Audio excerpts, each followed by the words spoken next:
And yan, kaya may batas na bawal pag-usapan ng confidential funds.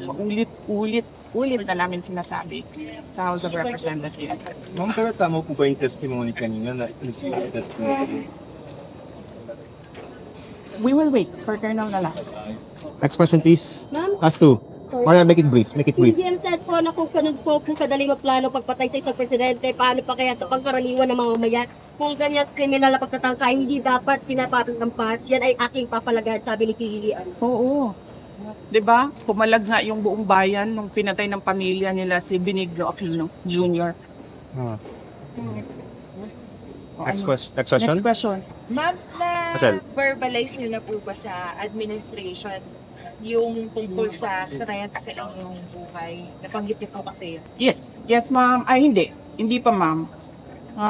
Nag-complain ako noon, if you can remember, in the media, and then they dismissed it. Everything is well documented with documents and videos. And nagsabi ang NSC na national security concern ang threat sa president.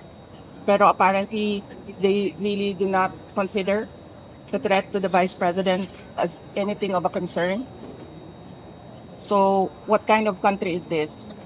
Parang, we don't trust anyone anymore in this country.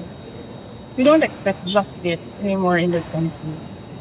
This is clear political harassment. This is clear political persecution. Pag threat sa'yo, baliwala. Pag threat sa kanila, national security. Ano ba? Ma'am, so kilala. Yung testimony po kayo, do you think that will hold water as far as maybe pinning you down as person or doesn't establish it? If they file cases or an impeachment case, whatever case, we will answer that in the proper venue. Kung meron man silang hanap na balik.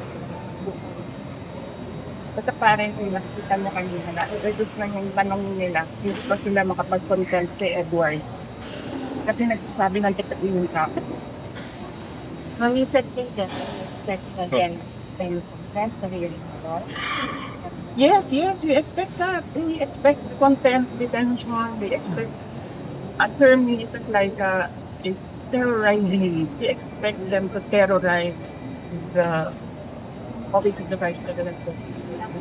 Ma'am, your message to President Bongbong Marcos, who said na papalagay daw po yung leader, hindi niya palalapas. Yes, sinabi ko naman nila, papalagan ko din yung ginagawa nila sa akin.